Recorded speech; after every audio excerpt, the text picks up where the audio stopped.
বাংলাদেশের একটি জাতীয় দৈনিক প্রথম আলোর সম্পাদক মতিউর রহমান ডয়েসে ভেলির সঙ্গে সাক্ষাৎকার দিয়ে বলেছেন, শেখ হাসিনা সরকারের পতন ঘটাবার জন্য যা কিছু দরকার তা তিনি করেছেন।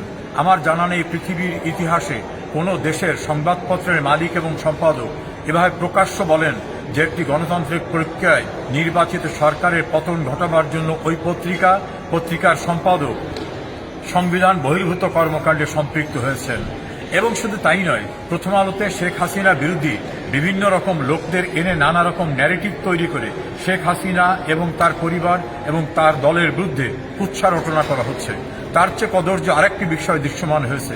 শেখ হাসিনা একটি সাক্ষাৎকার দিয়েছেন রয়টার্সে। রয়টার্স সেই সাক্ষাৎকারটার সঙ্গে শেখ হাসিনার শপথ গ্রহণের চমৎকারটি ছবি দিয়েছে।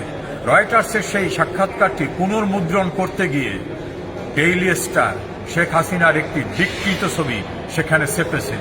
শেখ হাসিনা এবং তার দলকে কিভাবে হিউমিলিয়েট করা যায় সেই ন্যারেটিভে ব্যস্ত হয়েছে প্রথম আলো এবং ডেইলি স্টার। এটা একটি জঘন্য নজির হয়ে থাকলো, অথচ শেখ হাসিনা সরকার আমলে প্রথম আলোকে পুড়িয়ে দেওয়া তো দূরের কথা, হুমকি দেওয়ার মতো পরিবেশ কেউ পায়নি।